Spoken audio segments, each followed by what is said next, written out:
Now, to my mind, governance has two sides. One is the regulatory and development role. The other one is the enabling role of government. So the regulatory and developmental role has been discussed a lot. I will very quickly go through my points, but I will be devoting more time on enabling roles. Possibly a few issues have not been touched upon, which will be my topic of discussion or focus. Now, enabling role of a governance or the government, if at all we want to say that only government governs, which is not a fact. This is not true. Governance, everybody has a part. And more so as a corporate, which will come a little later. Corporate governance is a very, very vital issue in any society. So, enabling role of a government or the governance is create an enabling environment to ensure society's economic, social, human, and environmental capital is optimally employed through the implementation of socially and environmentally responsible development plans. The underlying message is that, we are playing with environment, we are exploiting natural resources, we are making use of it. Are we creating enough capital which helps the society? So this is the, enabling role of the government or the governance. Now, what is our track record in governance, which is general perception, I will say. General impression is an over-regulated Indian mining industry. I think it was said. Possibly all of you agree. Far more focus on regulation than development. This is also true. Patchy record in enforcement, very important. Through proper governance, people feel considerable scope for improvement in grant of approval, stock licensing, control of illegal mining, minimizing environmental degradation, engagement of local communities. So this is all possible with good governance. Now, some issues which have been discussed, but very, broadly I will touch is, what are the issues bothering us is the duality of control. Ownership of mineral with the state, but regulation with the central government, so coordination problems. This has been discussed quite elaborately. But this, however, is outcome of constitutional and legal arrangement with vest the ownership of minerals with the states and regulation with central government. This also has been identified, known, and possibly being addressed in the bill. Overlapping roles of Directorate of Mines and Geology and Indian Bureau of Mines. Possibly Mr. Sharma is going to speak on this. This is also a known fact that on certain areas, both the organizations have the jurisdiction, and industry sometimes doesn't know how to react to it.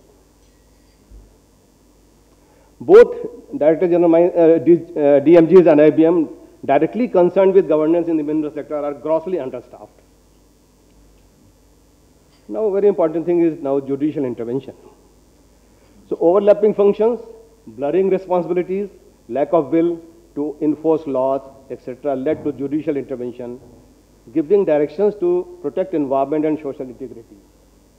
Some of the high-profile cases worth mentioning are, you are aware, the Samta judgment relating to tribal land. It was in Andhra Pradesh where this issue was raised and judgment came.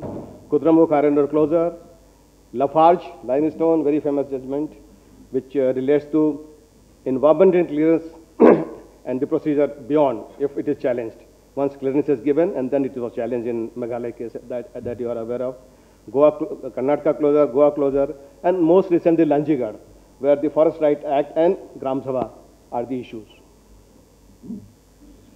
Friends, surprisingly what is happening, it's interestingly, judicially driven implementation has considerable public support. Public likes it.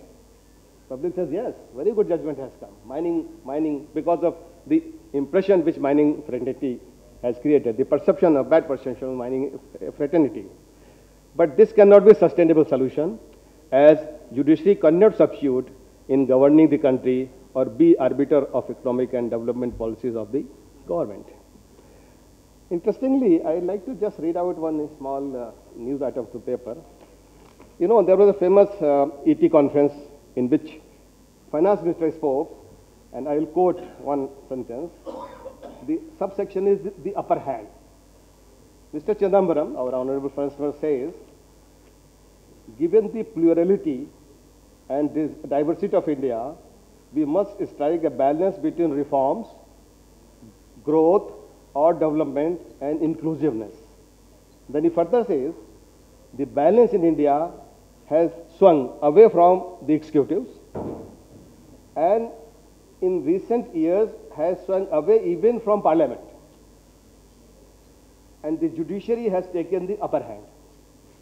So, this is what he said. And on the same side, there was the editorial. Very interesting. Editorial says, the judiciary did not conspire to get an upper hand. Unethical conduct in and by the executive, holding out its moral core and gave the judiciary its undue prominence. Now he says, restoring balances also means reforming and working of the executives. So on the same day, two very interesting things I read, I think I must share with you, and I liked.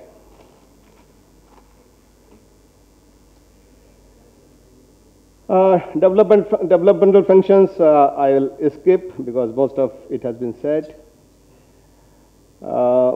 We had certain, I had certain concerns which I have read also in some reports by Planning Commission. The draft mining bill has certain lacuna to my mind, like District Mineral Fund. Draft will provide for creation of DMF in each mining district for the welfare of affected people. In the present form, law is vulnerable to at least three pitfalls. Number one, funds in DMF to be utilized for distributing monetary benefit to the affected people is not a sustainable solution. Doling out money is not a sustainable solution. Pooling of money into a common fund to be managed by the governing council of DMF, which are mostly, bureaucrats or district level officials, may result diversion of fund to even non-mining areas in the mining district, which is not the concept. It should be utilized in mining areas. So this is a second pitfall. Okay. I think these are the two issues. Now, I would like to concentrate on some related enabling issues. Taxation regime has been discussed. I will not go into it. Supporting infrastructure has been discussed. Only thing, I have got a small figure that possibly says an estimated 9,000 crores per year we are losing because of the evacuation problem of the various minerals, coal which is mined. Mind you, it's 9,000 crores rupees per year. And this figure is possibly 1 or 2 year old. Now, important issue, which is again, I believe it's governance issue, is managing institutional overreach, what I say. CAG, courts, CBI. So you imagine what is happening because of some CAG's overreach, coal blocks, courts, so many judgments, which may or may not be, industry friendly or, in real sense. Was it necessary to close down all the mines? Karnataka, everybody was mining illegal.